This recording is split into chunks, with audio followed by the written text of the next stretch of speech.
Today I'd like to talk about my rare earth mineral video. It's gotten over 23,000 views, which for me is very, very high. I average between, depends if I'm being blocked or not, between 2 and 8,000, normally 2 to 4. But there's been a lot of comments made about how this is not an issue and that we're going to resolve it.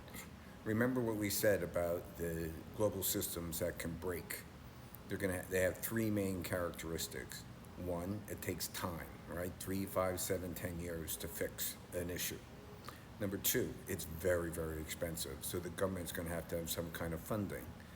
And three, these things are a necessity. So we're going to do it. We have to just take in expense and time to get it done, all right?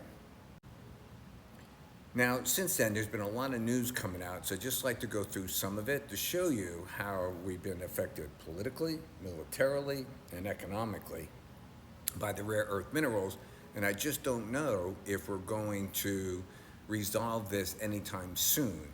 I would say the biggest thing I've seen so far is that all of a sudden Trump is now talking about a grand bargain, and so we're going to kind of go through everything and end up there.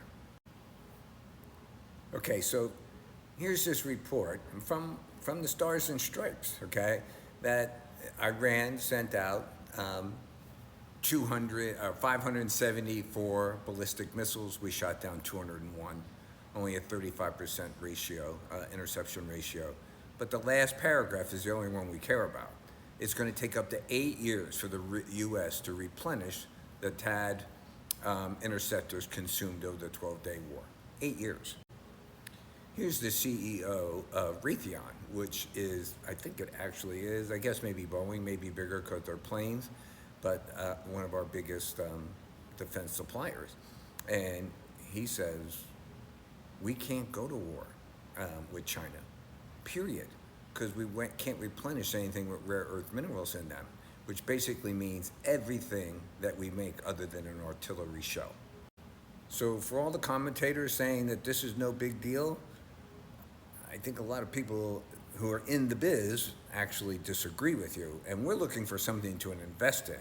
We're not here being patriots and everything. And by the way, all right, I'll talk about that later. So if you look at this agreement that the U.S. has talked to or agreed to with China in principle, and it keeps going on and we keep extending, is basically we've learned two things. One, that the Chinese want our H-20 chips, okay? And two, we want the rare earth minerals. And that's what this swap is. There's no question about. This is exactly what this swap is about. Now, this has huge implications, mainly because of this administration. So here's an article about Trump's weaker export controls. But let's understand what's going on here. And by the way, this is not, in my mind, a criticism of Trump. And I'm going to tell you why. In 2010, the Chinese cut off the Japanese rare earth minerals because they had some kind of spat. So we knew in 2010 that this could happen. So think of all the administrations, including the Trump administration, first administration. We did nothing. Absolutely nothing. Nobody stood up. The defense industry, the electronics industry, the automobile industry, nobody stood up on this. So there's plenty of criticism to be given around, okay? That's not what this is about. This is about solving a problem that we can invest in, period. Other than that, I could care less. Okay, so we're gonna go, you can stop and read these things, I'm just gonna say. One, we know that the Chinese now imported about $1 billion of the H-20s illegally, and I would argue with you that this was done through Singapore. It seems to be the place if you just look at the raw numbers, okay?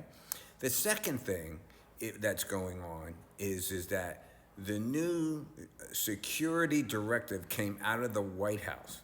And what do I mean by that? If you look here in the third paragraph, you can see it's usually directed by the Commerce Department, and they work with the DOD to understand what technologies we want other countries to have. So they then write the directives. That's not what happened this time.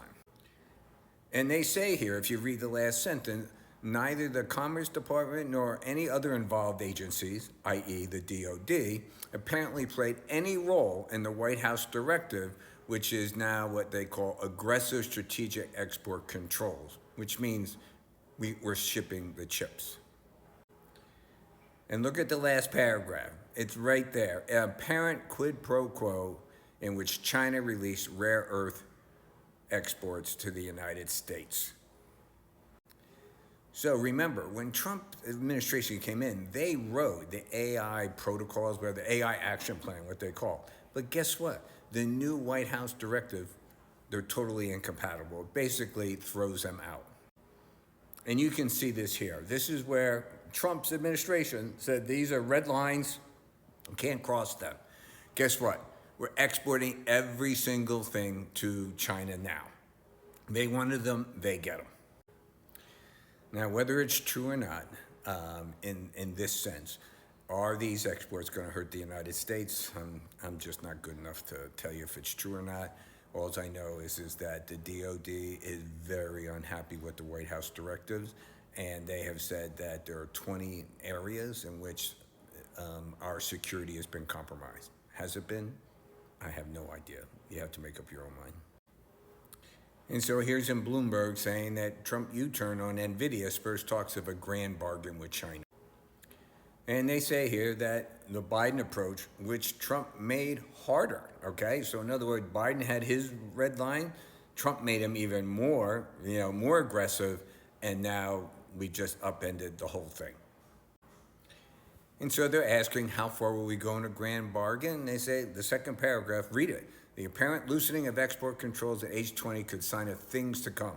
A wide ranging of bargaining chips are on the table for a potential U.S.-China tech bargain. Semiconductor manufacturing equipment, rare earths, battery technology, AI chips, and even mutual market access. And what is that last one? I've been reading about this. The administration, I think, is going to announce that it's A-OK for China to invest in America, buy properties, buy factories, and invest in America. That is certainly a switch.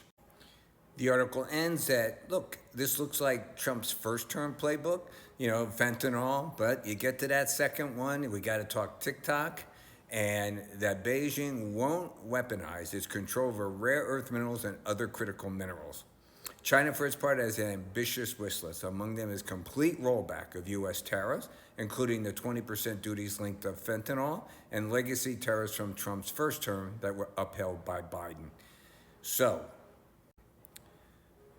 think about where we are. Politically, we're taking a back step. What do we mean by that? The Taiwan president was going to visit into South America somewhere, and he was going to come to New York first and meet with a right-wing heritage thing. No, we won't let him land. We won't even let the plane land, okay? And in this article, they say the U.S. Commerce Department has been told to freeze all planned export controls against China. All planned export controls. Now, here's where this author is,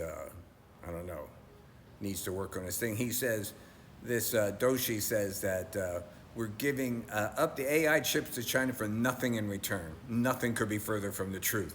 We got rare earth minerals. No matter what anybody says, we got them for 6 months. That's all we have. This bargain that we're talking to China about, we have to extend it.